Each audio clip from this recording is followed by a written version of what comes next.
Hey, what's going on, guys? My name is Calvin Mullins.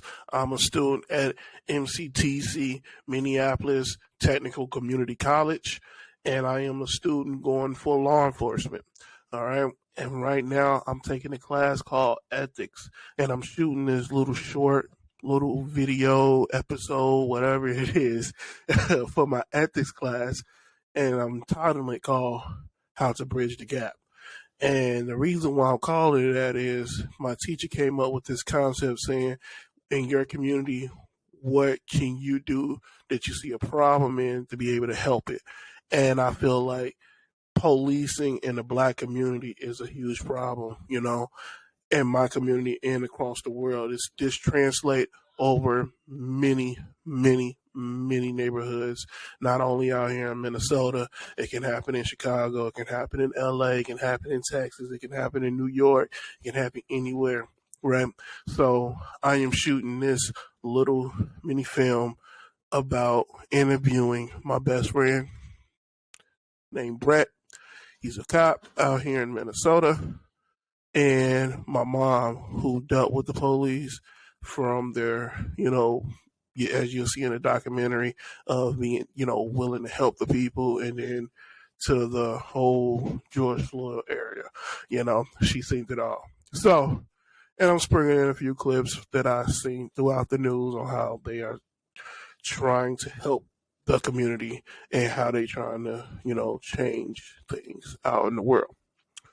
But all in all, hope you enjoy this little film that I put together. I put my all and everything into it. So sit back, relax, and enjoy.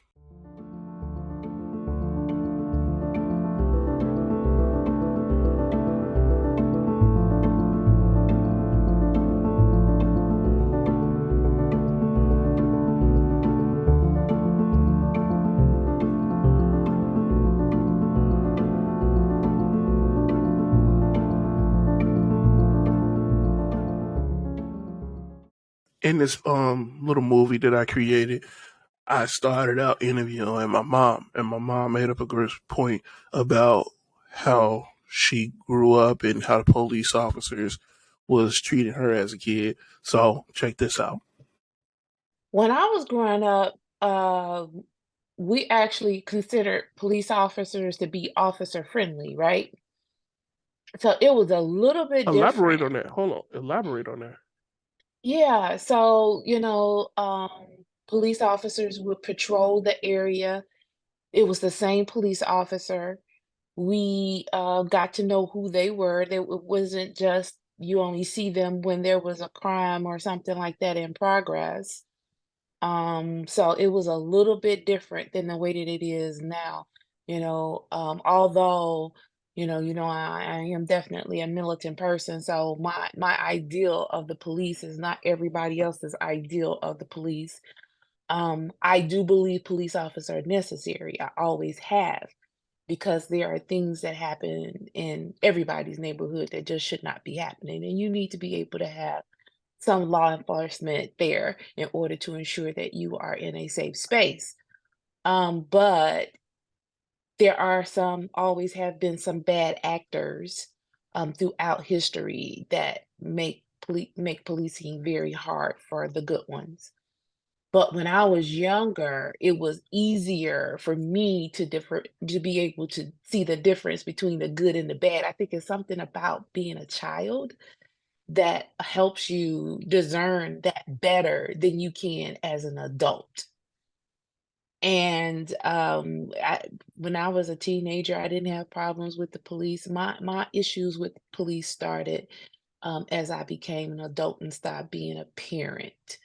And I had the opportunity to see how um, we were actually viewed. Unfortunately, sometimes your skin color dictates how people treat you. And I have experienced that a lot, even being a female, I have experienced that. Now you saw that clip from my mom and everything else. Now check out this clip from Brett, my police officer friend, on how he became a police officer and how they treated him in his community. Check this out.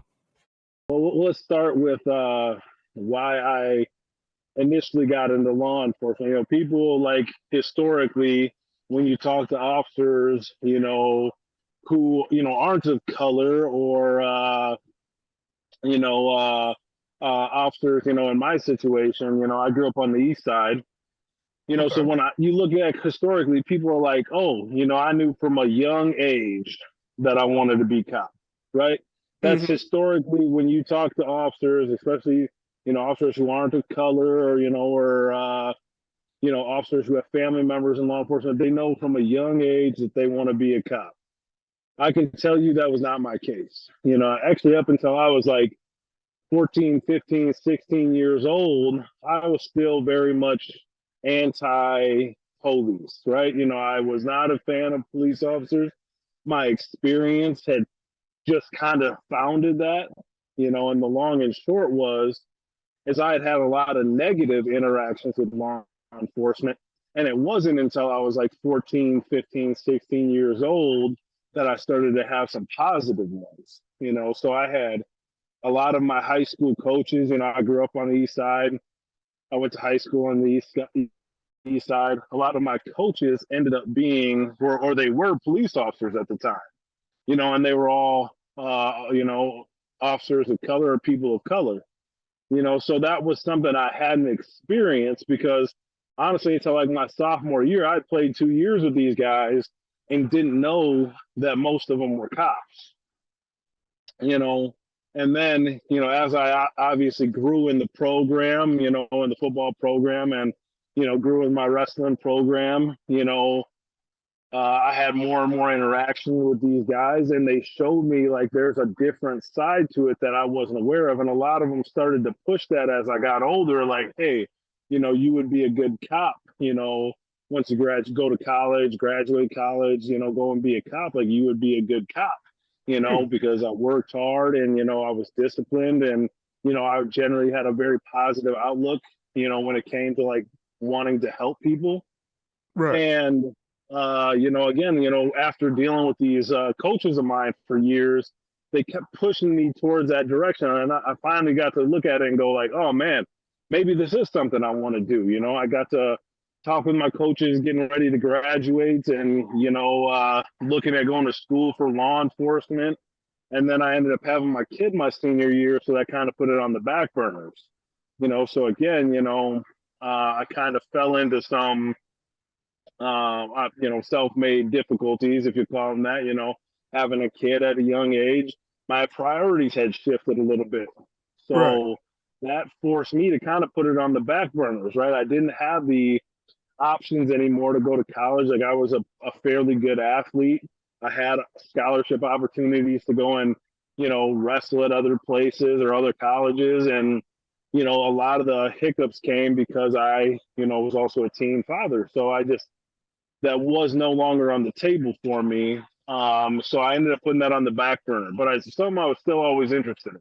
Now check out this clip of my mom talking about how if you have morals and standards, you wouldn't get confused on what you should do as a police officer. Check it out.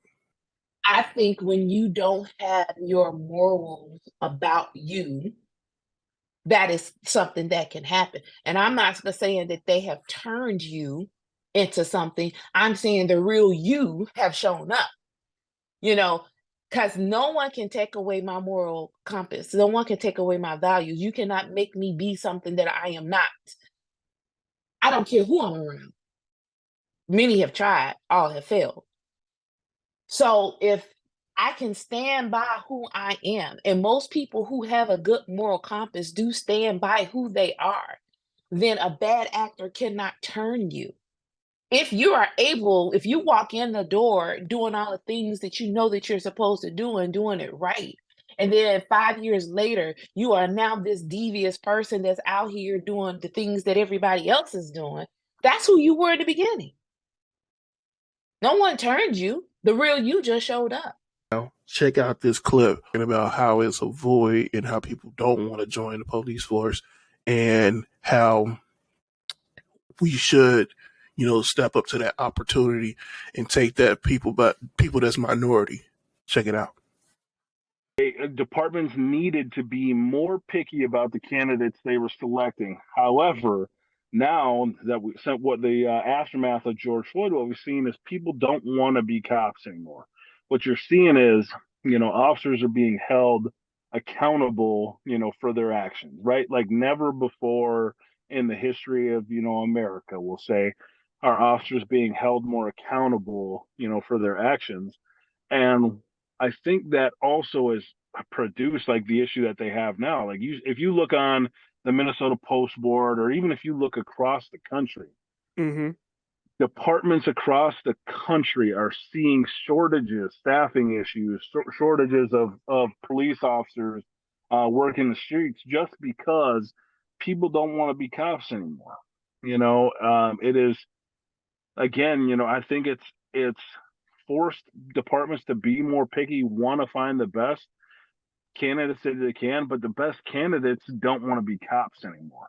I would say Or so. some of the best candidates are scared to be cops, or I mean, I don't know what necessarily the right answer for that is or whatnot, but all I can tell you is that like we're seeing a super decline in numbers of people going through law enforcement programs and also applying for cop jobs. Like the issue we're seeing here in Minnesota is cops are shopping departments like never before.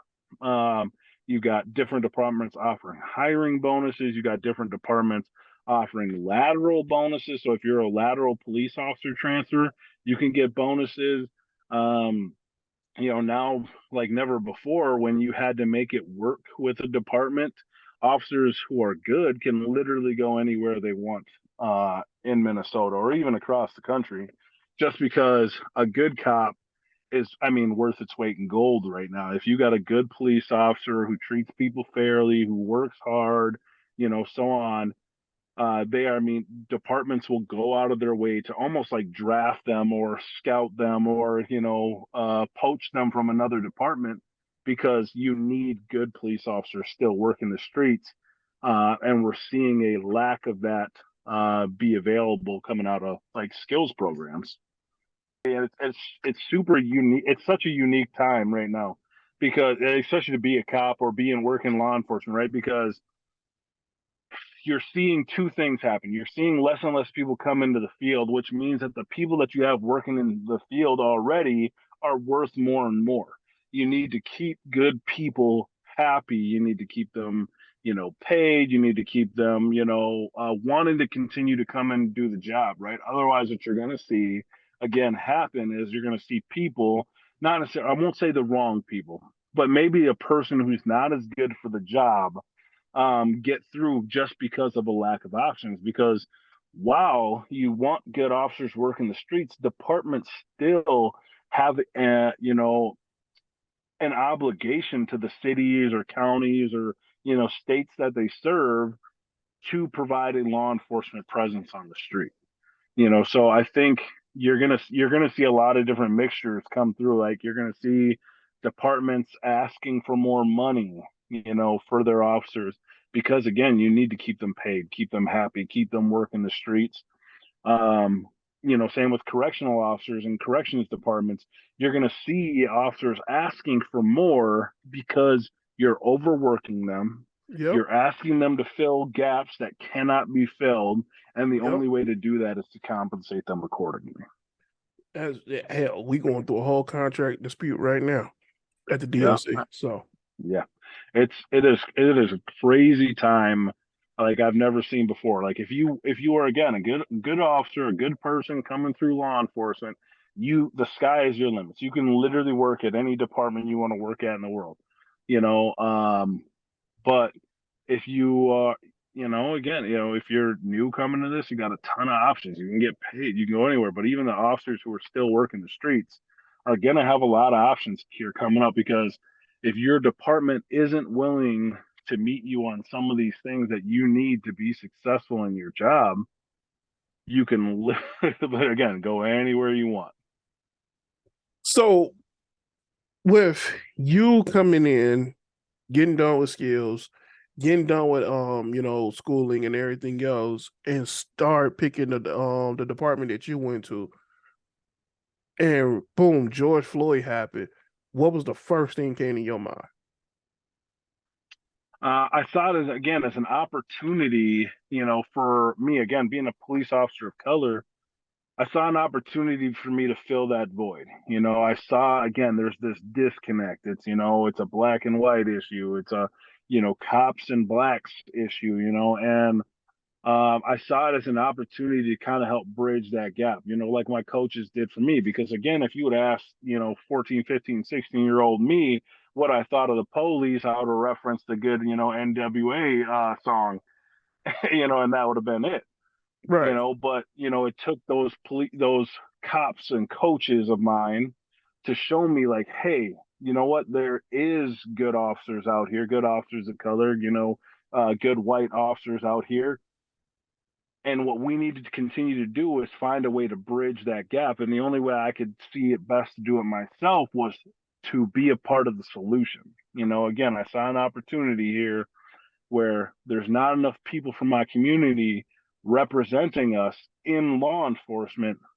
It's my time to step up and be that bridge. Now, check out this clip of my friend Brett telling the story about him winning an award at his job and how his job truly appreciate him as an officer and what he did to help a person out. Check it out.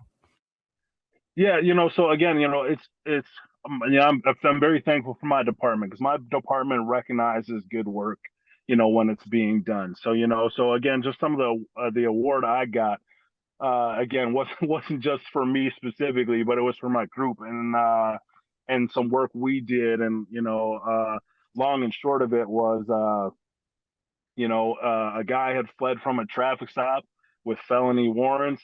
My partners and I chased this dude into a wooded area. Long and short is he ended up running in so far into a wooded area when it was negative temperatures, wearing, hardly anything that you wouldn't wear at a gym, and almost froze to death. And we had to go into this wooded area to save him, essentially. So not only did he run from us and he was under arrest, but he was almost froze to death in the process. Wow. Yeah. So so we got an award for that. But again, I'm thankful for my department because they recognize when we do good work, and I think a lot of departments need to continue to do that. Again, it can't just be all about what police officers do wrong, but you also have to recognize when things are done right. Exactly. So now you get the standpoint of two people who dealt with the police and how some of them didn't have good experience with the police, but they still have a great positive output on what they should do and how they're going to do things, right? So now, check out this clip for the Minnesota leaders on what they plan on doing after George Floyd.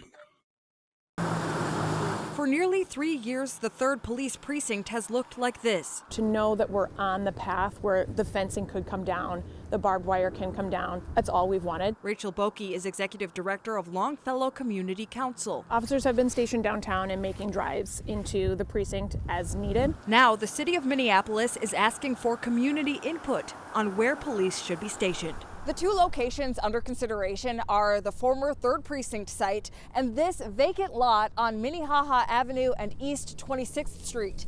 They're under a mile apart. We need a 3rd Precinct building in the geographic area that is the 3rd Precinct. And the reason is people need service. Mayor Jacob Fry also says police need to be able to organize here. They need to be on the ground developing out relationships with the community themselves. The city has hired D. Young Consulting to facilitate 4 community conversation sessions in April about the 2 locations. An online survey will also open next week. We really want to be as targeted and intentional with our engagement as possible. Deputy City Coordinator Fatima Moore says the process aims to build trust. To be frank, this will be the first time that the city has gone out to community since the murder of George Floyd and since the building burned down. The Longfellow Group did a smaller survey last year and says 75% of respondents did not want police where they were before. Now, if community favors the vacant lot, there would be a separate process for what would become of the former site. Kaya Edwards, KARE 11 News. Now check out this clip for the Minnesota Police Department statement on how they plan on moving forward everything that happened since George Floyd. Check it out. This 144-page document, both an end and a beginning, a court-enforceable agreement between the Minnesota Department of Human Rights and the city of Minneapolis, a transition from a dark past to a bright future for its police department. Well, I'll tell you what, this is a good thing for the city of Minneapolis. This is a good thing for the city of Minneapolis. By signing this agreement, the city committing to a lengthy and costly overhaul of how MPD trains its officers, they do their jobs, and track their conduct, all while maintaining their physical and emotional well-being. The settlement's major themes: an organizational and cultural change. That means revising and reinforcing clear protocols on the use of force, de-escalation practices, and how they perform searches and arrests. Some examples: the difference between probable cause versus speculation, interactions with minors, and refraining from pulling a vehicle over for something like a broken taillight.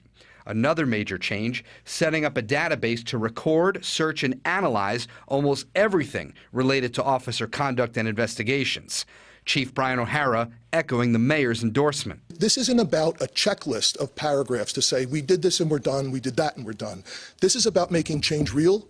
It's about changing the culture of policing. The only way to reduce crime and sustain those reductions is to ensure that we are building trust with our community.